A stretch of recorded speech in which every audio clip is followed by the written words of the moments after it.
नमस्कार, मैं हूं south Indian news reporter Javed Khan हुदवी।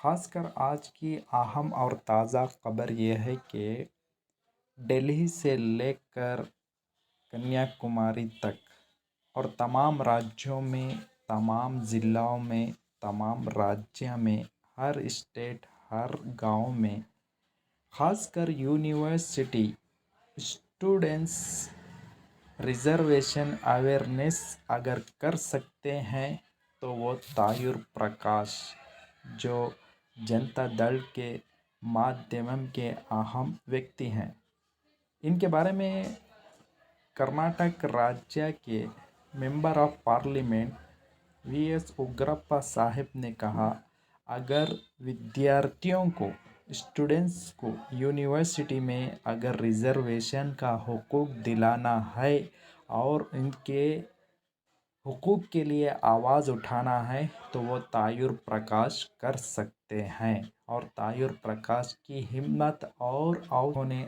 समाज सेवा के लिए दे दिया है। इन तमाम की जिम्मेदारी को एक यूनिवर्सिटी वर्कशॉप के तौर पर करने के लिए और तमाम लोगों को पता चलने के लिए रिजर्वेशन की क्या क्या अहमियत है, उन तमाम चीज़ों को इन्होंने हमें बताया है। आए देखा जाए।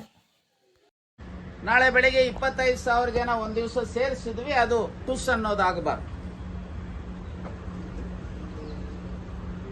ನನಗೆ ಅನಿಸುವಂಥದ್ದು ಫಸ್ಟ್, ಈಗ ಯಾವ ಈ ಜಿಲ್ಲೆಗಳ ಉಳಿದಿದ್ದಾವೆ 4, ಕೊಡಗು, ದಕ್ಷಿಣ ಕನ್ನಡ, ಉತ್ತರ ಕನ್ನಡ ಮತ್ತೆ ಉಡುಪಿ,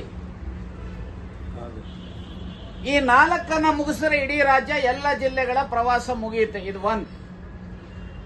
ಇದಾದ ಮೇಲೆ ನನಗೆ ಅನಿಸುವಂಥದ್ದು, ಇಲ್ಲಿ ಒಂದೊಂದು ಯೂನಿವರ್ಸಿಟಿನಲ್ಲಿ, ಈಗ ಉದಾಹರಣೆಗೆ ಪ್ರಕಾಶ್ ಇದ್ದಾರೆ, ತಾಯೂರು ಪ್ರಕಾಶ್ ಮನಸ್ಸು ಮಾಡಿದ್ರೆ ಮೈಸೂರು ಯೂನಿವರ್ಸಿಟಿನಲ್ಲಿರುವಂತ ಯಾರು SCಗಳು, STಗಳು, OBCಗಳು ಸ್ಟೂಡೆಂಟ್ಸ್ ಇದ್ದಾರೆ, ಆ ಸ್ಟೂಡೆಂಟ್ಸ್ ನ ಸಭೆ ಮಾಡಬೇಕಾದ್ರೆ ನಾಳೆ ಬೆಳಿಗ್ಗೆ ಅವರಿಗೆ ಇದು ಲಾಭ ಆಗುವಂಥದ್ದು. ಸ್ಟಾರ್ಟ್ ವಿತ್ ಮೈಸೂರು ಇರ್ಬೋದು, ಬೆಂಗಳೂರು ಇರ್ಬೋದು, ಗುಲ್ಬರ್ಗ ಇರ್ಬೋದು, ಧಾರವಾಡ ಇರ್ಬೋದು, ಬೆಳಗಾಂ ಇರ್ಬೋದು, ಮಂಗಳೂರು ಇರ್ಬೋದು. ಇಲ್ಲಿ ಇರುವಂತ ಯಾರು ವಿದ್ಯಾರ್ಥಿಗಳಿದ್ದಾರೆ, SCಗಳೇ, STಗಳು, OBCಗಳು, ಹೆಣ್ಣು ಮಕ್ಕಳು, ಗಂಡು ಮಕ್ಕಳು ಎಲ್ಲರೂ ಸಹ ಸೇರಿ ಒಂದು ಯೂನಿವರ್ಸಿಟಿನಲ್ಲಿ ಸಂವಾದವನ್ನ ಮಾಡುವಂಥದ್ದು,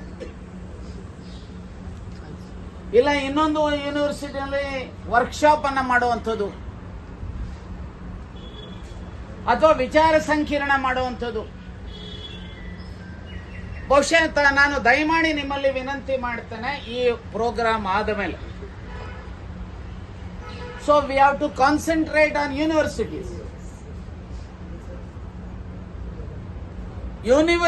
ಅನ್ನ ಕಾನ್ಸಂಟ್ರೇಟ್ ಮಾಡೋದರ ಜೊತೆಗೆ ಅಷ್ಟೊತ್ತಿಗೆ ನೋಡೋಣ, 15ನೇ ತಾರೀಕು ನನ್ನ ಸ್ನೇಹಿತರೆ ರವಿವಾರ ಕುಮಾರ್, ನೋಡೋಣ ಅವರೇನು ಮಾಡ್ತಾರೆ, ಅಥವಾ ನಮ್ಮ ಮಹಾನ್ ಭಾವರು ಕೆಲವರು ಇಂಪ್ಲೀಡಿಂಗ್ ಮಾಡ್ಕೊಳ್ಳೋದಕ್ಕೆ ಹೊರಟಿದ್ದಾರೆ, ಅವರು ಮಾಡ್ಕೊಂಡಾಗ ಅವರೇನು ಮಾಡ್ತಾರೆ ನೋಡೋಣ.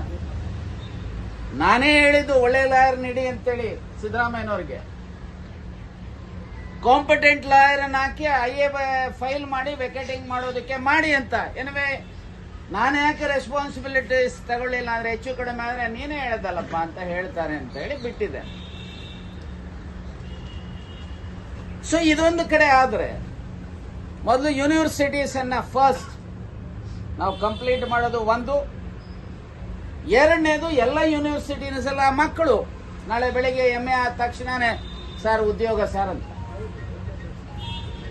ಯಾರು MBBS MD ಆದ ತಕ್ಷಣನೇ ಉದ್ಯೋಗ ಅಂತಾರೆ, ಯಾರೋ ನರ್ಸಿಂಗ್ ಆದ್ಮೇಲೆ ಉದ್ಯೋಗ ಅಂತಾರೆ.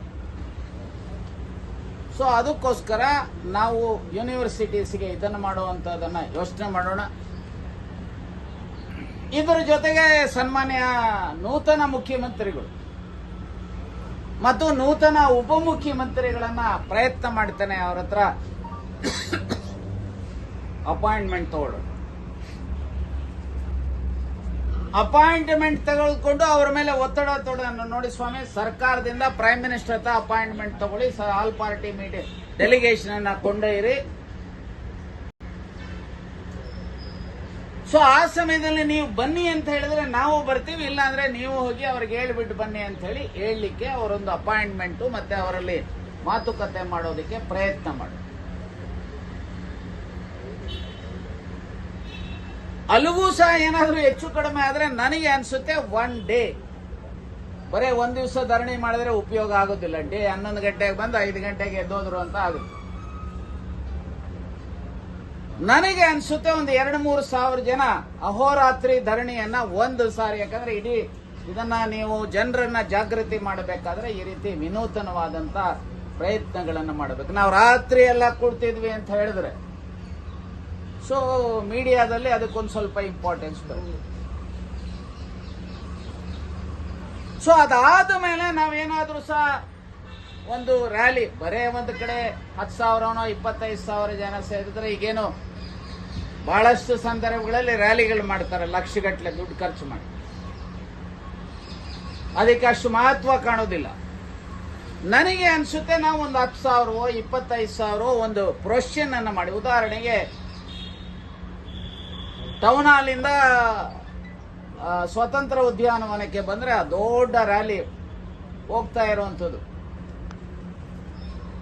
ಆ ರ್ಯಾಲಿನಲ್ಲಿ ಪ್ರಮುಖವಾಗಿ 2 ಪ್ರಮುಖವಾದಂಥದ್ದು. ಒಂದು, 56% ಮೀಸಲಾತಿಯನ್ನ 9th ಶೆಡ್ಯೂಲ್ಗೆ ಕೇಂದ್ರ ಸರ್ಕಾರ ಸೇರಿಸಲೇಬೇಕು.